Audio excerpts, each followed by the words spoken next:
And the reason I say patient on the ceiling is when you're laying in bed at night and your eyes aren't shut yet, you're like replaying that procedure in your head constantly. Like, dang it, I should have done that.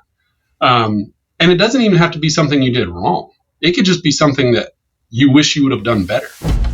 Thanks for listening to The Specialists, presented by Referral Lab, the podcast for dentists and dental specialists. All right, and we are back with another episode of The Specialist. Joining me this afternoon, no one other than the infamous Cameron Full. Infamous. Infamous on purpose. Infamous. And the famous Jason Souyias. How did you get to be infamous and I'm famous? That's a good question. Well, take it. It's all right. I'd rather be infamous maybe than famous. Who knows? And our guest today is Dr. Hunter Dawson. Hunter, welcome to the podcast. Thanks for having me, guys. It's a pleasure to have you. Before we get going here, how does one get a name like Hunter Dawson? It's a middle name. So Hunter's a middle name, and I guess my parents didn't like my first name. Not sure. It is striking. Yeah. It's like a gunslinger in like a Wild West. Yeah. You know what I mean? Like, well, that would check. I do plenty of hunting. So. For those of you that don't know Hunter, Dr. Dawson is a prosthodontist trained at the University of Louisville, where he completed his DMD Advanced Education Program in Prost, and his research focused on implant abutment materials and design. He's a published author, a Spear Digest contributor, a digital restorative workflow and guided implant surgery specialist. He lectures internationally on comprehensive diagnosis, digital implant workflows, a full arch reconstruction for organizations such as Straumann, ITI, Spear, Seattle Study Club. And at his practice, Envision Dental Implant Center, he specializes in diagnosis and treatment planning of terminal dentition using cutting-edge digital technology. All right, man. So Souyias and I met Hunter, I'd say about 2 months ago? Yes. We were at a meeting in South Carolina, and Hunter was one of the lecturers at the meeting that we were at. And we were both, so pleasantly surprised and really enjoyed the message that he had to bring. And we said, you know what, we got to bring this to our listeners. And so here we are. I'm glad we got the opportunity to make it happen so fast. Yeah, I'm glad you both enjoyed the content. It's always a special privilege to get to lecture to a group of specialists. So I was really humbled to be invited to speak for your group. Yeah, they outvoted me, Hunter. I don't know who you are. Well, that's okay. Some people have that privilege as well. Yeah.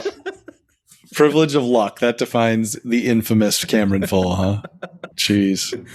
So Hunter, like when Seda and I were there watching you lecture, we were blown away by what you were talking about, specifically, the paper you were working on at the time, right? Mm-hmm. You want to tell us a little bit about that paper you were working on? Yeah. I think it's something that's really been on my mind for several years. I'm really heavily involved in organized dentistry, study clubs and local and state organizations. And because I'm involved with so many local study clubs and state organizations, I get to spend a lot of time with other dentists, but also notably other specialists. And it's really an undertone in the industry right now, which is that there's a very strong tide change occurring in dentistry where you're seeing the difficulty of the patient that the specialist is managing is increasing. And the article or the paper, op-ed, whatever you want to call it, that I've been working on is essentially the death of the specialist and what that means in the industry. It's not meant to paint a picture that all dentists are bad, but it's more of that the way patients get to specialists is changing, and the condition in which patients get to specialists is much more challenging at this point. I think we can all agree, right? Yep. So that's been the focus, and it's across the board. I talk to endodontists, periodontists, orthodontists, oral surgeons, prosthodontists, pediatric dentists, across the board. Every specialist I talk to, the way they get referrals, how difficult the referrals are in terms of treatment and patient management. Everything's more difficult for the specialists today. What do the people you talk to attribute that change in tide to? Do you? I depending on who you talk to, it's very different. Okay. And so you can attribute some of it, I think, to industry, which is, and I'm not throwing a dart at anybody, but there are big companies with a lot of dollars that want to sell product, and they sell more product not by selling to specialists only, but they sell more product by selling to all of the dentists. Mm-hmm. And dentistry is the inverse of medicine, is how I like to describe it, in that the restricted practitioners are actually the specialists in dentistry, and the open practice are the general dentist. Mm-hmm. And so if I'm a aligner company and I wanted to sell the most aligners, do I restrict myself to only promoting, selling, and training orthodontists? Or do I try to get 130,000 general dentists to do aligners? Yep. If I'm a aligner company, I want to sell to 130,000 people. And you can apply that same methodology to implant companies, bone companies, technology companies, across the board. So there's that aspect, that industry. So big companies, big business is driving that. And then there's also what really no one wants to talk about because no one knows how to fix it or wants to address it, but it's dental schools and the debt that students are getting burdened with, and they need to get out and make really big payments day one. Mm-hmm. And so how do you do that? You do more treatment, you do more advanced treatment, you do treatment that you might not be proficient or competent at yet, but you went to a weekend course and they said you can charge a lot of money for it. So I think those are the two big categories of, the wave behind pushing this trend. It makes sense. And I think the hardest thing is coming out of school with those kind of bills and feeling that pressure. It's got to be incredibly overwhelming. I mean, we all remember it wasn't that long ago for us old guys, Seda, it's even worse today for people coming out of school. And, I've always been of the opinion that I think, the problem is, general dentists in school, like when we graduate after 4 years, before we go on to none of us are taught, and even in our specialty programs, none of us are taught how to get patients to say yes to treatment. We're really not. And so what do we do is we increased our product line by offering more services and catching the low-hanging fruit of like, oh, well, by the way, I do this. Would you be interested? And the ones that say yes, now because you offer more services, the ones that say yes are the ones that you just put through, and now you've expanded and filled your schedule and filling some holes and doing bigger procedures. Whereas I really feel if we were able to teach nationally in the dental schools, there's an appropriate way to communicate with patients to find out what they want and how we can offer what do they want, what do they need, and how do we offer the solution that fits that for those patients. And there's techniques and methods. Like I've spent 20 years of my career studying this stuff, that once you get patients to say yes to more things, you don't have to offer all these different product lines. You can do the dentistry that you want to do, that you feel comfortable with, that you're good at, like you don't have to be a jack of all trades. Mm-hmm. And I think it really comes from the fact that so many people graduate from dental school, and specialists included, and don't know how to get patients to say yes to treatment appropriately. Yeah, I mean, we're very focused as an industry on the technical aspect of correct. Dentistry, right? We're creating a lot of technicians that can do things, but we're not creating a lot of dental providers that can educate patients, comprehensively diagnose, and logistically go through, how do I get a patient to go through periodontal treatment, orthodontics, and restorative dentistry? Right. Like, how do I have that conversation? And as you said in my bio, I'm very heavily invested in Spear and things like that, and thinking comprehensively about patients. That's something that's missed in dental school, quite frankly, because of how we learn a treatment plan. And if you look at any dental EMR on the market right now, it forces you to think like a dental student, right? Chart the caries, chart the perio. It doesn't force you to go, what's the occlusion? How do I address the bigger picture? Right. And so you never break out of that system unless you have a mentor or just fall into the right education course postgraduate. Yeah. And it begs the question too. I mean, when you first come out of school, you're so, I mean, honestly, I feel like for me, it was the first 5 years was still just mastering the techniques in my own hands, right? Like I struggled with the clinical side for the first 5 years. After 5 years, you start to find your groove, I think, and you feel pretty confident in what you're doing clinically. And then you start to realize like, oh my God, I got to run a business. I have employees. I have patients to communicate with. Then you start to pay attention to all that other stuff. So part of me wonders if dental school is the right place to educate about those, because I don't know if people are ready for it yet. Yeah, I mean, they're drinking from a fire hydrant. I mean, we've all been there, right? You're drinking from a fire hydrant, and it's almost, dental schools are cutting to 3 years, but it's almost like you need an extra year of like, hey, let me teach you how to treatment plan, and let me teach you how to comprehensively take care of a patient. As you're talking about patients wanting to go into treatment and comprehensive treatment and say yes, I will say that the consumerism side of dentistry, so the actual patient, is a little bit of the problem, because a patient's going to walk into an office and be like, I don't want you to refer me to Cameron's practice, right? Can't you do it here? I just want to come here. And that's tough, especially for a young doctor, because it's like, oh yeah, I'll do it. I placed one implant in a course last weekend. I can do it. So. Yeah. It's an interesting thing that's hitting the profession. And I think there are solutions to it, but you've got to want to find that solution, and where do you go to find some of these? But the comprehensive diagnosis is a little easier. There's some wonderful groups like Spear, Seattle Study Club's also been one, and I know there's others out there that when you're ready, you can find those. Pankey Institute, Dawson, all of those are all great places for learning those kind of things. But, I still think that it's rare where you find a place that teaches that communication. And that's something that I really do think can make a really big difference in people's careers.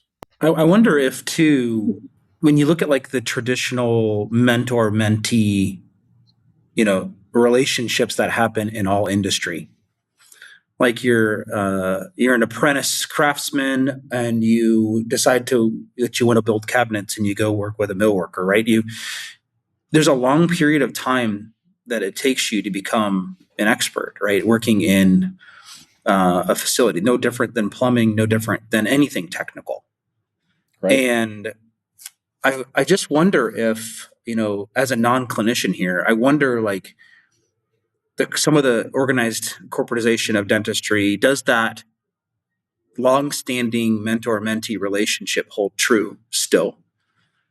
Right. So that's a big question, right? I think a lot of there's organized and corporate dentistry is wonderful for a lot of people, right? And not great for others. And so as those orgs as a whole are developing, I think they're trying to figure out the best way to do that too. I mean, not only is it best for them to figure that out, but it's also best for the clinicians inside the space too, right? And so I think there's a large gap there with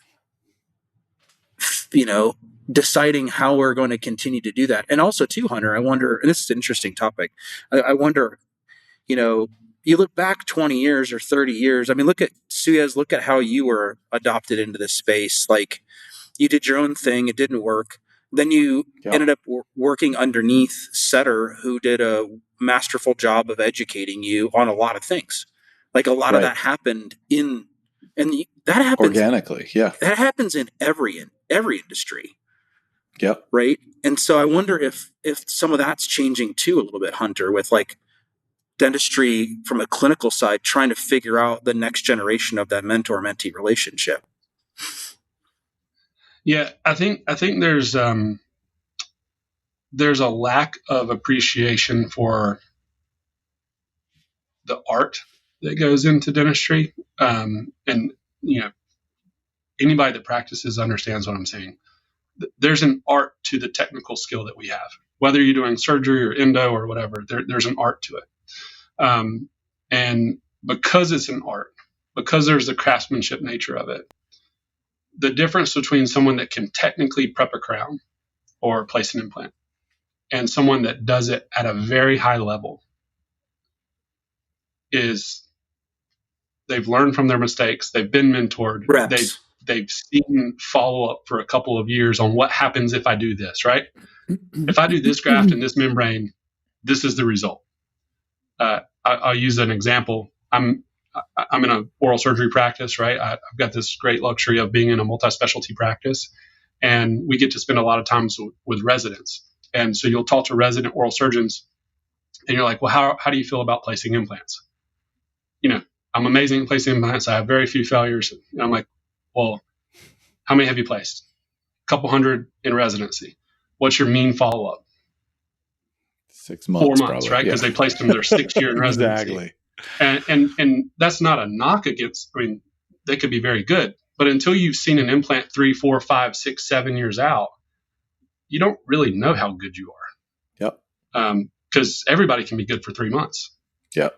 And you can apply that to every aspect of dentistry. So I do think there's a lack of the mentor-mentee development that used to happen when you would just go buy Dr. John practice, right? You'd go buy the practice, he'd mentor you and then retire. That's not there anymore. And so you're walking into this world where, hey, you're the boss. I'm going to go do everything myself. I can do everything myself, but no one's correcting you or no one's saying, hey, have you tried it this way? Mm-hmm. And so that's where we're at. There's I won't use any names, but there's a very large DSO that has hundreds and hundreds of practices.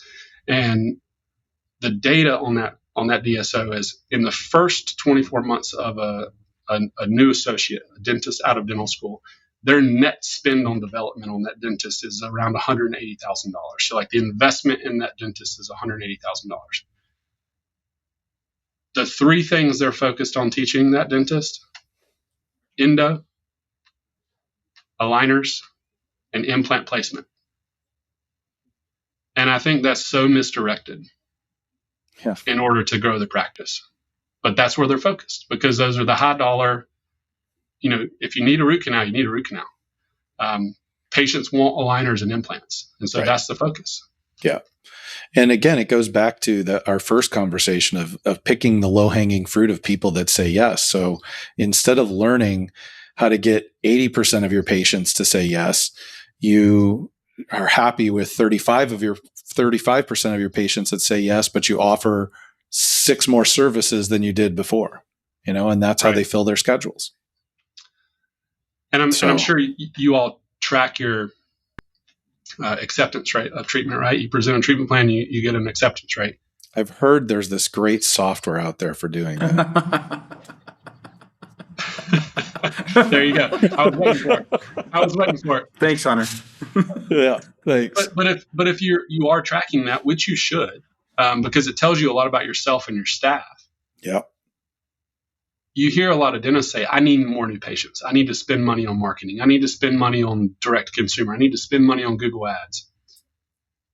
If you tell me you have a 20% acceptance rate on your 30 new patients a month, you just need to grow your acceptance rate.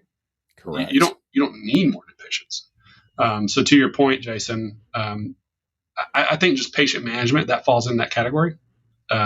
We're really lacking in that in doctor development. Yeah, it's humor true. me, guys, on this. There's another concept, like with most complex things, I think it's multifactorial, right? And we're talking about kind of the flow of procedures and who's doing more of what. And the idea of information. I had a patient this morning come in, and she mentioned to me up front as we were just getting to know each other. Why am I here? Oh, he couldn't hold on. He had to drop it. Sorry.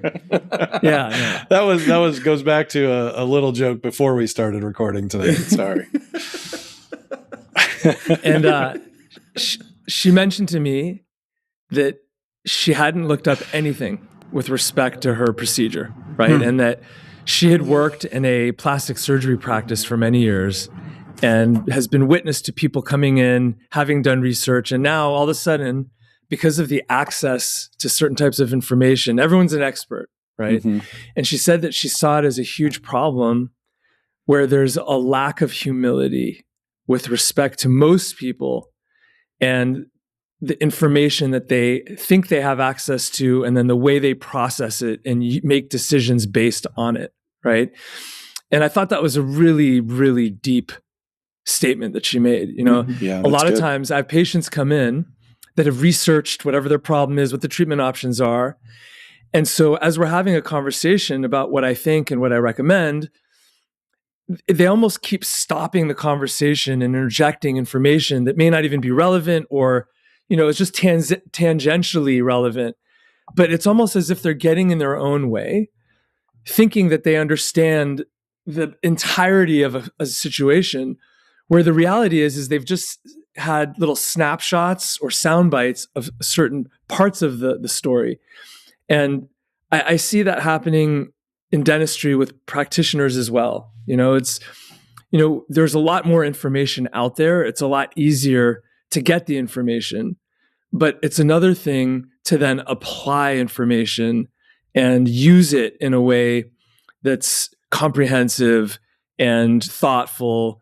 And so a lot of people unknowingly are victim to this idea of an abundance of information and how empowering it can be, but also how problematic it can be. And so I think the word humility is something that I think we also need to kind of inject here. In that, yes, we are legally allowed to do many things, but where do we draw the line on understanding where our expertise ends and another begins? I had a patient again this morning, different patient. She came in, I had done an implant for her years before, 13 years ago. And her doctor had taken out a tooth and recommended that she needed an implant. And she just, the experience she had had with the extraction and the whole process, she stopped him and she said, I want to go to Dr. Seda. So she came to my office and we're sitting there talking. And she says to me, Dr. Seda, it was such a different experience. You know, my general dentist, he took out the tooth. He said he can do this implant. It was so different, start to finish. I want you to do it, but now I don't know how to face my dentist, right? And it was a very interesting predicament for the two of us to be in, right? This woman, and by the way, she's a physician, she's a surgeon herself. And she felt like she was between a rock and a hard place. And I said to her, you know, at some point, we all have to have humility about what our skill set is, what our knowledge is, and accept that there's going to be people that might do something at a different level. Just like I'm going to send you back to him for the crown after. There's no way I'm going to do it to the same level of expertise that he's going to do it. And I just find it interesting. And, you know, hopefully over time, I think oftentimes it's through mistakes and learning the hard way that people will regress back to the mean. But without mentorship, which is, again, what you guys talked about, oftentimes it takes longer for people to learn. And so it's this cycle that happens. I mean, I'm sure somebody along the way, Hunter, you know, with having 1,000 clinicians in your back pocket and the math you can run against that, is it easier? And when I say easy is a measurement in this case of resource deployment, right? Financial, it's easier for those orgs to deploy money and have a weekend course taken and get in, you know, the state of the art, you know, iTero or whatever, than it is to find a willing. There has to be two people involved in the mentorship process. You have to have mentor and the teacher that's willing to give the time. And what does that mean in those situations? Time away from production. And number two, you have to have the student that's ready to get better. And like that feedback loop is so necessary in all this, in whether you're plumbing, whether you're sprinkling, And Hunter, I think there's an art in all technical things, all of it, right? Like, Well, you hit the nail on the head. Not to interrupt you, I just you're fine. didn't You're fine. want to miss You're that here, by the way. because the mentor part of this feedback loop Yeah. is what's missing now in dentistry. Yeah. Because it used to be, I'm selling my practice to Dr. B. I want my practice to thrive when I retire. I want him to be or her to be successful when I retire, because I want them to be able to take care of my patients that I've taken care of for 30 years. And I want them to be able to take care of my staff who have worked for me for 15, 20 years. Yeah. That is going away. Yep. Yeah. And so without that heart, without that care about the continuation of the practice, there's not a desire for this person, the mentor, to develop the mentee anymore.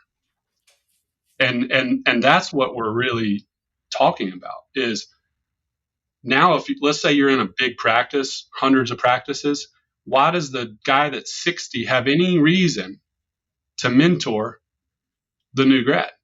Yeah. They don't. There's zero reason to do it. Yeah. It's also, I think too, like, self, like introspect, like paying attention to your results. There's people that will learn just because they're like, oh man, look, that didn't last as long as it should have. And there's other people out there that they don't see when things aren't right. They just aren't seeing it. They're not paying attention to those things. They're not looking for like, oh, well, I shouldn't have a 10% failure rate with my implants over the course of a 2-year time frame afterward. They're not paying attention to that, right? And so if you have that introspection on top of that, you even without the mentorship, at least you have the introspection saying like, oh, maybe I need to seek out some help. That's a great starting point. But for those people that aren't seeing it or don't care, I mean, it blows my mind when I run into some people that forget that there's a patient on the other. There's a living, breathing human being on the other end of what we do. And like just being like, well, I screwed that up and blah, blah, blah. Like I lose sleep when I do things wrong. I mean, I'm not perfect. Nobody is, right?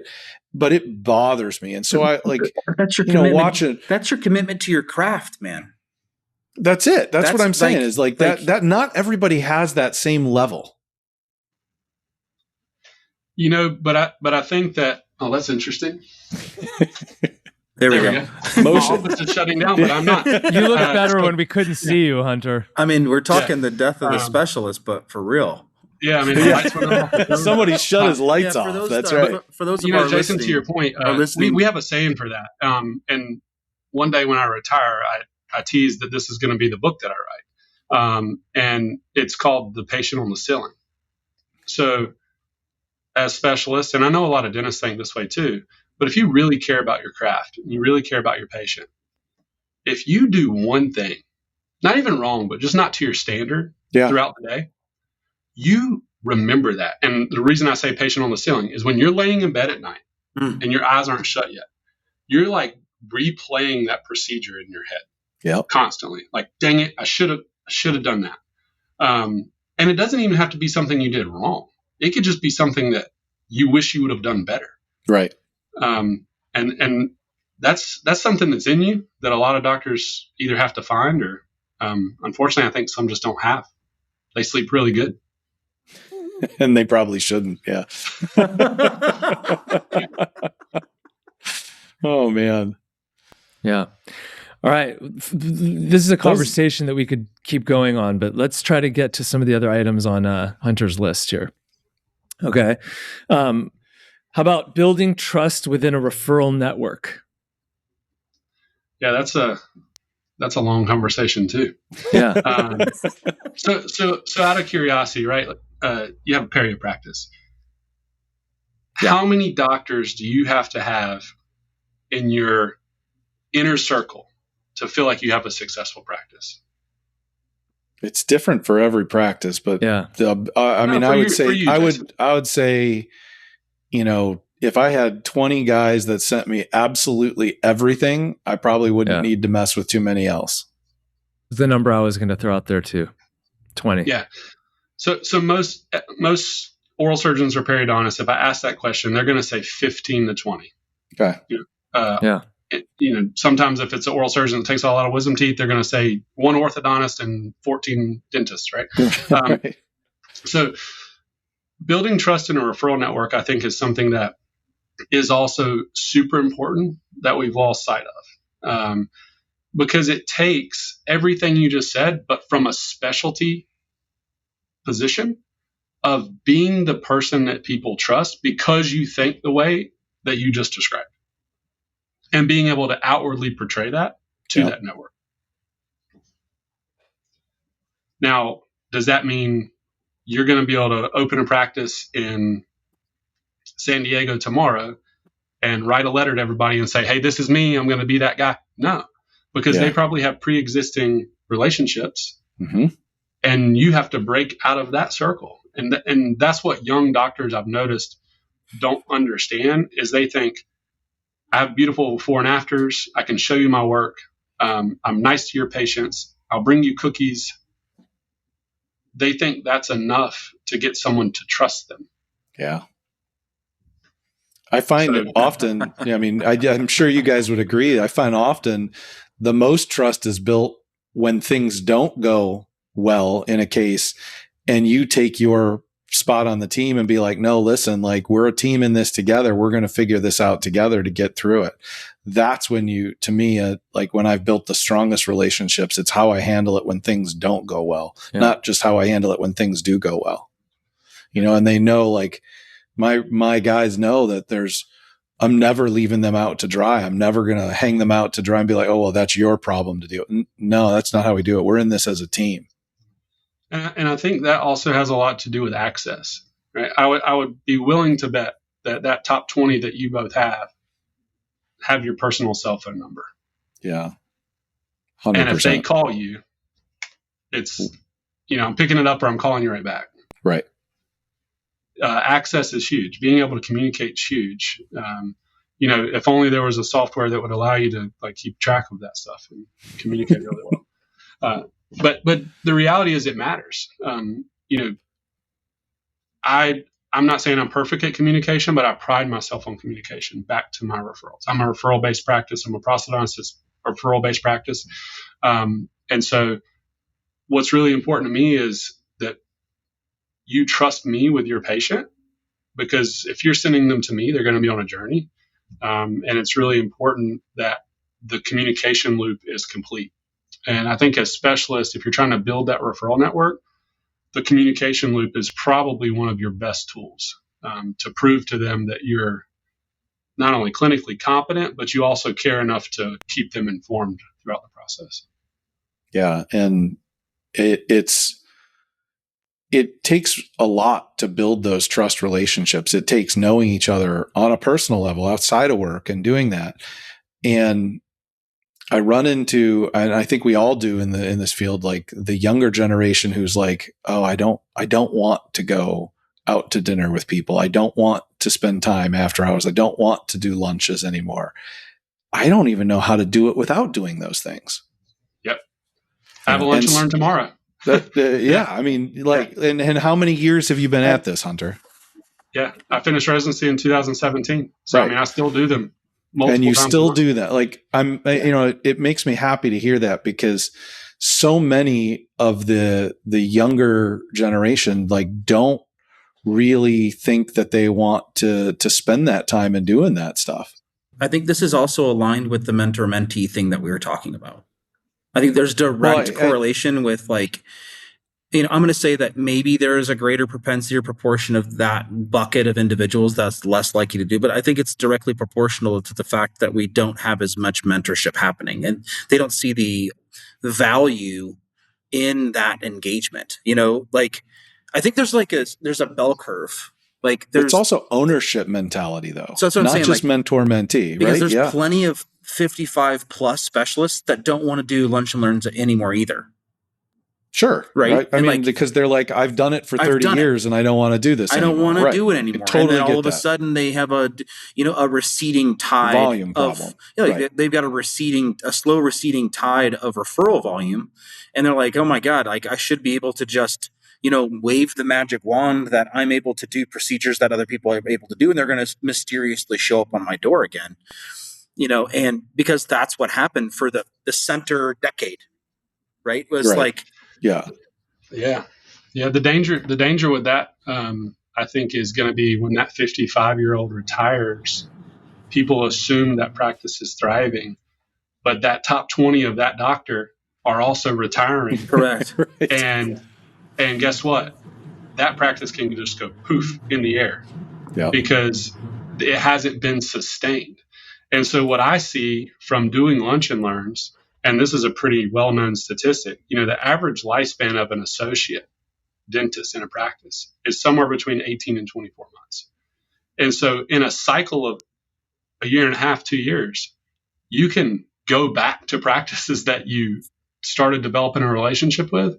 And if you don't go back and reintroduce yourself to that practice, new people, you lose the referral because it's a new doctor. Yeah.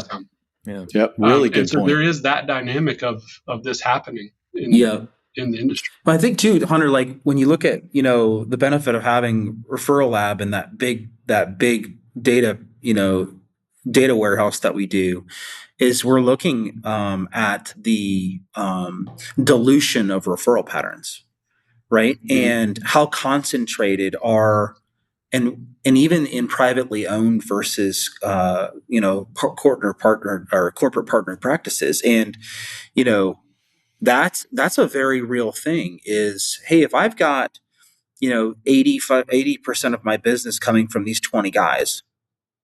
And these 20 guys their mean age is 56 and a half years old, 60 years old. Like, what are we doing to work those B's, C's, or D's into that bucket? And because ultimately the stodgy, I shouldn't say stodgy specialist, but the stodgy specialist was like, shit, I don't want to do that where I got my guys. Like, I don't want to go do all this stuff. This is time away from my family. This is time away from this. This is time. And then all of a sudden, one of those 20 leave and it's a $200,000 production hit. Yep. And then they go, oh, there's nothing I could have done. This is the death of the space, and it's just an interesting, like, chicken or the egg type of circumstance.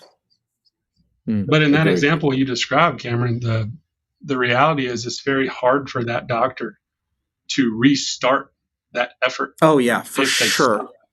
Absolutely. Right? Because all of their systems, scheduling around doing a lunch and learn or starting a study club, like, I mean, that's like trying to train you to run a marathon from the couch. Oh yeah. Great point. Wonderful point. Yep.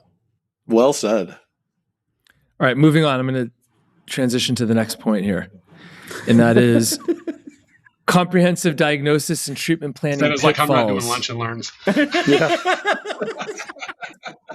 Sada's like, I'm out. He's like, enough of that topic. Enough of that. I hope my team doesn't watch this episode. Yeah. Yeah, it's crazy. Comprehensive diagnosis and treatment planning pitfalls for case acceptance. I think the point on that one is a lot of people hear that and they assume what I'm saying is you need to learn how to do full mouth rehabilitation. You need to learn how to do full mouth crowns. You need to learn how to do full mouth implants. That's not what I'm saying. I'm saying you need to learn to look at a patient as a whole. And just because you look at a patient as a whole does not mean you need to be able to do everything that you see. But you do need to be able to see it. And you do need to be able to treatment plan it.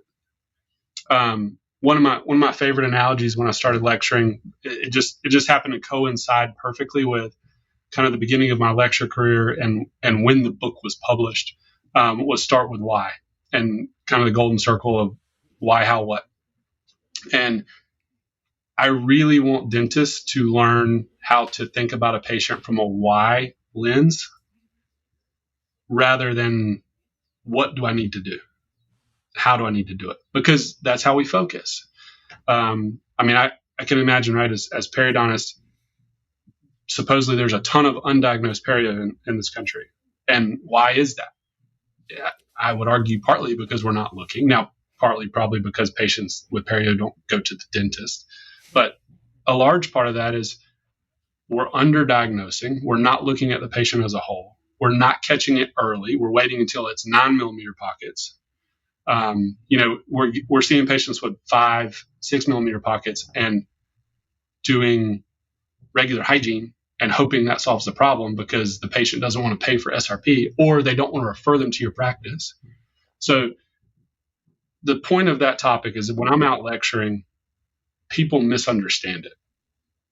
The lens that I want people to see comprehensive diagnosis and treatment planning from is I want you to see it and know how to logistically treatment planning. And as I shared with both of you in Charleston, there's a lot of really cool tools now and some that are AI that could help you with that if you struggle with it, right? You could just talk to the AI and be like, hey, this is what I'm seeing. How would you stage this out? And for a young doctor, that's a tool I never had. It was me writing down what's next. Hunter, on the flip side, though, like all the way back to the first conversation today, some of that gives a false sense of ability, right? It makes it more comfortable to enter into some of this comprehensive care. Again, I'm a non-clinician, right? But I would think that, oh my gosh, the access, oh, sure, like it's telling me what steps to take with the aligner. Why wouldn't I try?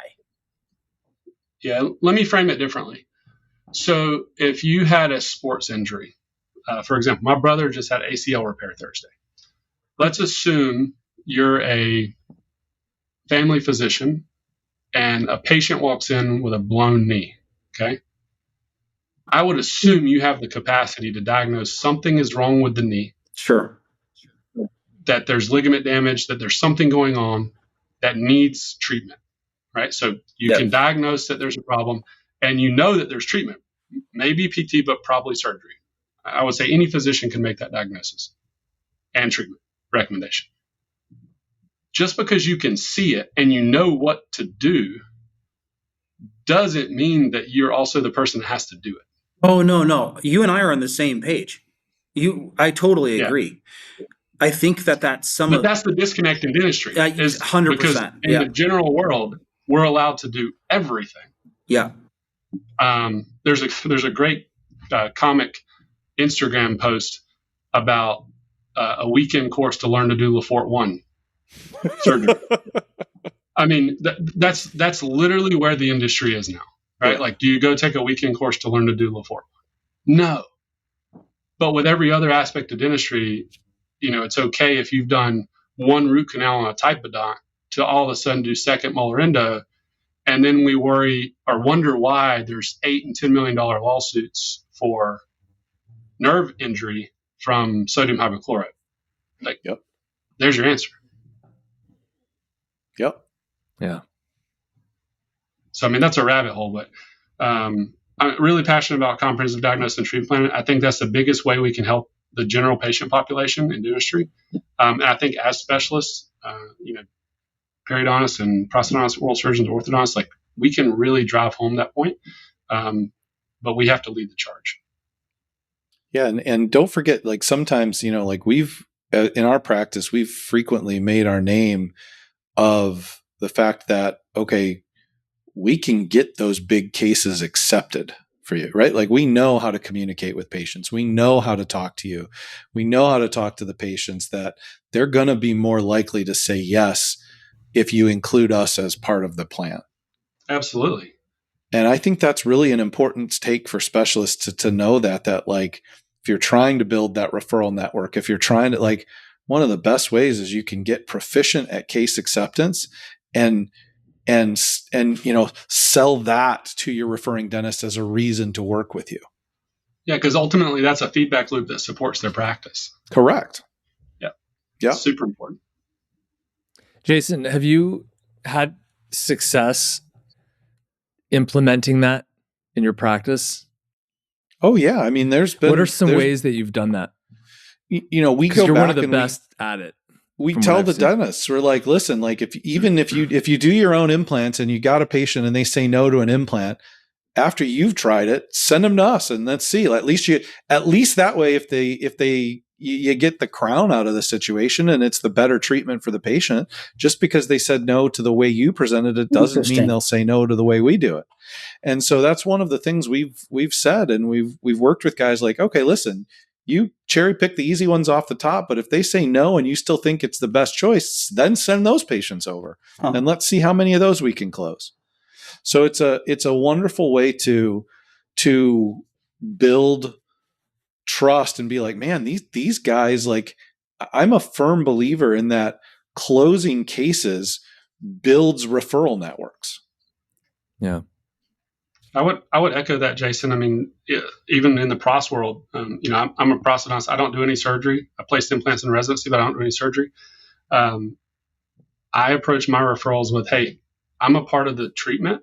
I'm not all the treatment. So right. if I'm doing a comprehensive maxillary treatment, whether it's on implants or teeth, and the patient has a need for 4 crowns on the mandible and some bonding, right, I'm going to send the wax up to the referral and be like, this is what needs to be done. The patient's coming for the 4 crowns on Tuesday next week. Just copy this wax up. And that's been big for me in building that relationship, because my referrals know I'm not going to eat the whole cake. Right. Like there's still going to be something that can benefit your practice. And because I'm saying it has to be done to support the rehab, which is true. Yeah.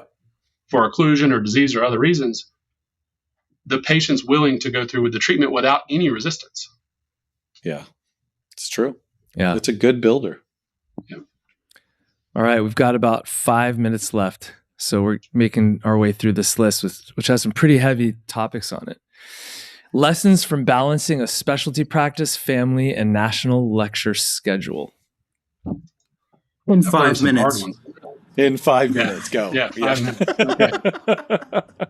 Yeah, I mean, I think it's fair to say, especially in this group here, like we all have interest outside of just treating patients clinically, right? We all have some type of other business interest. Mine happens to be lecturing, and I think when, first of all, running a full-time practice is more than 40 hours a week. It's very easy for that to bleed into extra hours. And then you add one other thing, whatever that may be. Maybe it's a great software. Maybe it's you have a hobby business, whatever it may be. Mine's lecturing. And then trying to balance that with family can be very challenging. And so, for the young dentists out there, the young specialists out there, you kind of have to master one thing first. And that's what I realized. I didn't do it that way, right? It's a lesson that I learned. Because the schedule gets away from you. Yeah. And I think that's what I learned, right? So I don't know how you guys manage it. I'd love to hear how you manage it, but ultimately the way I manage it is, clinical practice is first, clinical practice is priority. And then outside of clinical practice, I have to truly say, okay, this is family time, right? Kids sports, I got to be at the game. I got to be at this, I got to be at that. And then lectures get plugged in last, wherever I can allow them to. And so that's how I make it work. It's not perfect science, still make mistakes, but it got to a point where you say yes 100 times. And there was a period of time 5 years or so ago, I was saying yes a lot. And I lectured from Halloween to Valentine's Day every weekend except Christmas. And that can be a hard wake-up call. Takes a toll on your family. Yeah. Exactly. Yeah. I mean, it's the basic principle of schedule: rock, sand, water, right? Like, what's your rocks? Put the biggest things in there first. Like, and you said, clinical practice, number 1. Number 2, time with my family. And then number 3, fill in with the lecture. Like, and so you got to set boundaries on those things. Yeah. And as a, go ahead, Cameron. Also too, though, is what fulfills you. Right. So that's a big, we're speaking from a couple different angles here, but as your career changes, as we age, different things fulfill us at different times. Right. And so I think those variables change. Now, that doesn't mean that you take time away from your clinical practice. That means that you learn to manipulate and bend space and time to give yourself the ability to feel fulfilled. Because you might be at a place with your career that you've got 85% of your production coming from 20 guys. And you can compress your schedule. And those guys have direct contact with you. And you bring an associate on to support, the other arm of your practice, which is not those 20. And that allows you to shoot more or to lecture more, right? Because you're at that point where, from a financial standpoint, your financial hygiene's met, meaning that an extra dollar doesn't bring you as much as an extra lecture, because you get more from engaging with those people than you do from the money that it brings. Yeah. Right. So it's a different way of looking. It's a fulfillment lens. And that's the one I struggle with personally, Hunter, is like, I get the gift of like being able to participate in a lot of things. And it's like, what brings me joy? Well, at its core is probably not much different than yours. And that is like taking comprehensive cases and helping people with them. It's just my output looks different than your output. Right. But that brings me a tremendous amount of fulfillment, is like solving this case or this problem, knowing that I left this person or this business better than they were when they came and saw me to begin with. Yeah. And the software actually, Hunter, this podcast is a way to scale that too. This bends space and time. It allows hundreds and thousands of people into this, not hundreds of thousands, but hundreds and thousands of people into this space, so that we can support them in their businesses because everybody else is sitting here thinking the same thing. Holy shit, how do I make it work? This could be a whole topic in itself. This a whole episode. It's an important one, because it's a good plug for the software, right? 5 years ago, Cam and I we're working on the software project, and I'm like, man, you know what? 5 years from now, I want to be working 3 days a week.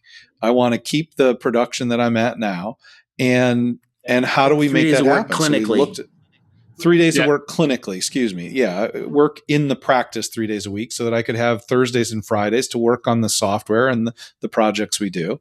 Yeah.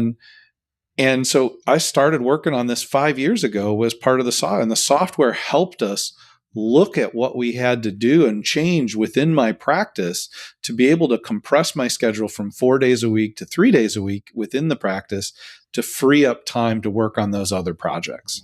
And it lets you make smarter decisions. And it taught me, we looked at a way to compress that schedule and keep the production the same, but do it compressed 4 days to 3 days. And it's, I've been doing it now for, almost 8 months, and I'm right on pace for the plans worked perfectly, knock on wood. Right. And it's a cool thing. It's a cool thing when you get to that point. I think if I were going to say anything that has been my takeaway, that's a good illustration of, for a young doctor or for a doctor that just has a young family. I've got 5 kids, 10 and under. God bless you. So I've got 3 10-year-olds, a 7-year-old. You're not lecturing more. You're lecturing less. Okay. And then a 2-year-old there's a time you have to work really hard on your practice. Make no mistake. There's a time you have to grind. But if you have buckets, right? You have your practice, you have your family and your wife, and you have your hobby or the thing that fulfills you. Adding to one doesn't fill the other, right? So working hard on your practice, as a young doctor, I thought if I worked hard, that my family would fill that I'm working hard. It doesn't. It actually takes marbles from that bucket. Yep. So you have to be careful not to overtake, and remember that you have to kind of keep them all equally full. Otherwise, one suffers. So, well said. Awesome. Well said. True. Wow, guys. Well, Dr. Hunter, we ran out of time. You said it all. Yeah, you said it all. No, he didn't. He didn't say it all. We just ran out of time. This is a good conversation. Man of many talents, and it's a pleasure kind of running through some of these big picture topics with you. Yeah, pleasure to have you on. Thanks for joining us. Thanks for having me. Thanks, Hunter. I appreciate it. Great. Thanks, Hunter. Cheers, guys. Until the next time on The Special List. Thanks for listening to The Special Lists, presented by Referral Lab, the podcast for dentists and dental specialists, featuring a special list from a specialist. Got a question for us? Send us a message at speciallists.com with 2 L's. Transform your referral workflow with Referral Lab, the purpose-built platform for dental specialists to track, manage, and convert every referral. Request a demo at referrallab.io.